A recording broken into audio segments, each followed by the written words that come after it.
I'm Jim Barrow, represented by Jim Barrow. Are you good men and true? Yay! Well, give them their charge, neighbor Dogberry. First, who think you the most desertless man to be constable? Hugh Oatcake, sir, or George Seacole, for they can read and write. Come hither, neighbor Seacole. God hath blessed you with a good name. To be a well-favored man is a gift of fortune, but to write and read comes by nature. Both which, Master Constable. You have! I knew it would be your answer. Well, for your favor, sir, why, give God thanks and make no boast of it. And for your writing and reading, let them appear when there is no need of such vanity. You were thought here to be the most senseless and fit man to be watch of the constable. Therefore, bear you the lantern. This is your charge. You shall comprehend all vagabond men. You are to bid any man stand in the prince's name. How if I will not stand? Why, then, take no notice of him, but let him go, and presently call together the rest of the watch. And thank God you were rid of a knave. If he will not stand when he is bidden, he is none of the prince's subjects. True. And they are to meddle with none but the prince's subjects. You shall also make no noise in the street, for the watch to babble and to talk is most tolerable and not to be endured. We will rather sleep than talk. We know what belongs to a watch. Why, you speak like an ancient and most quiet watchman, for I cannot see how sleeping should offend. You're to call at all the alehouses and bid those that are drunk get them to bed. Well, how if they will not stand? Why, then, let them alone till they are sober. If they make you not, then the better answer. You may say they are not the men you took them for. Oh, well, sir.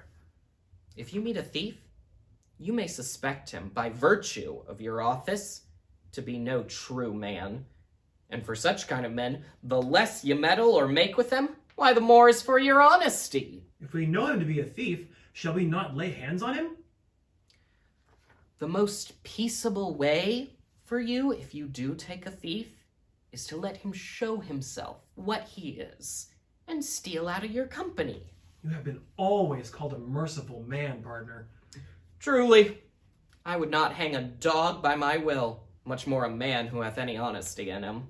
'Tis very true. Well, masters, good night. And there be any matter of weight chances, call up me. Keep your fellows' counsel and your own, and good night. Come, neighbor. One word more.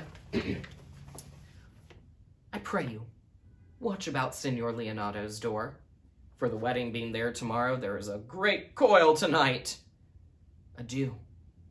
Be vigilant, I beseech you.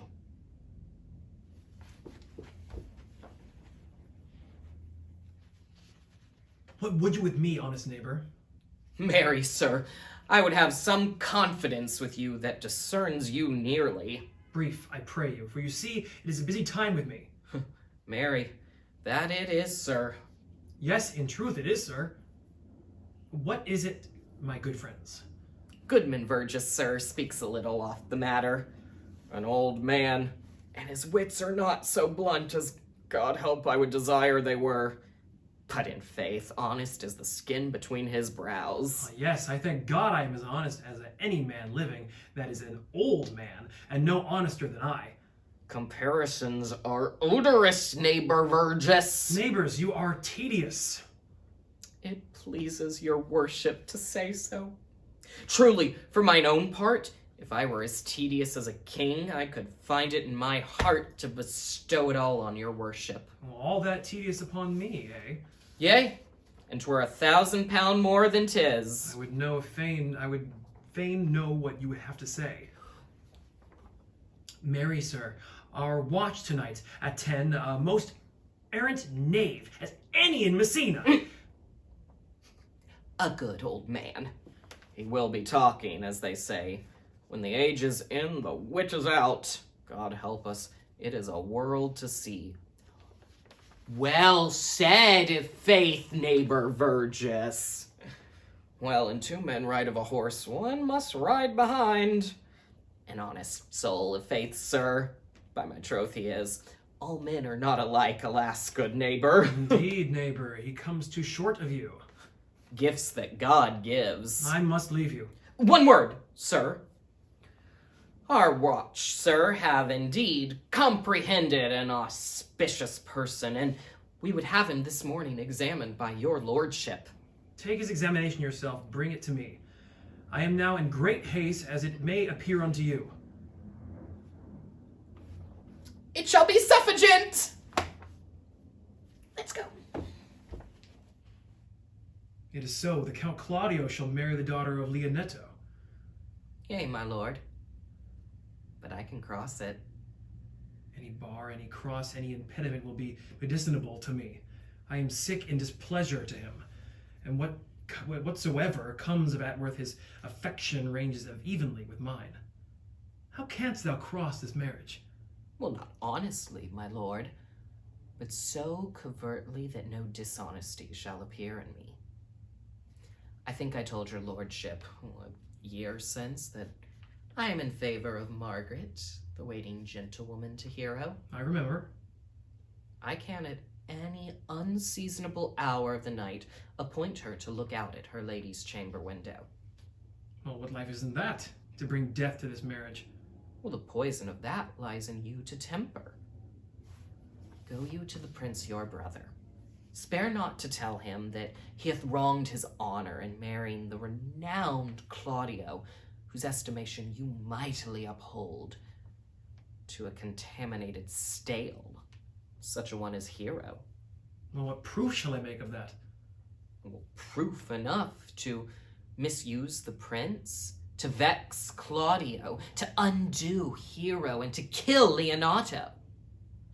Look you for any other issue? Only to despite them, I will endeavor anything. Go then. Find me a meet hour to draw Don Pedro and the Count Claudio alone. Tell them that you know that Hero loves me. Intend a kind of zeal to both the prince and Claudio, as in love of your brother's honor, who hath arranged the match, and his friend's reputation, who is thus likely to be cozened with the semblance of a maid, that you have discovered this. Oh, I will scarce believe this without trial. Offer them some instances, which shall bear no less likelihood than to see me at her chamber window. Hear me call Margaret Hero. Hear Margaret term me Claudio.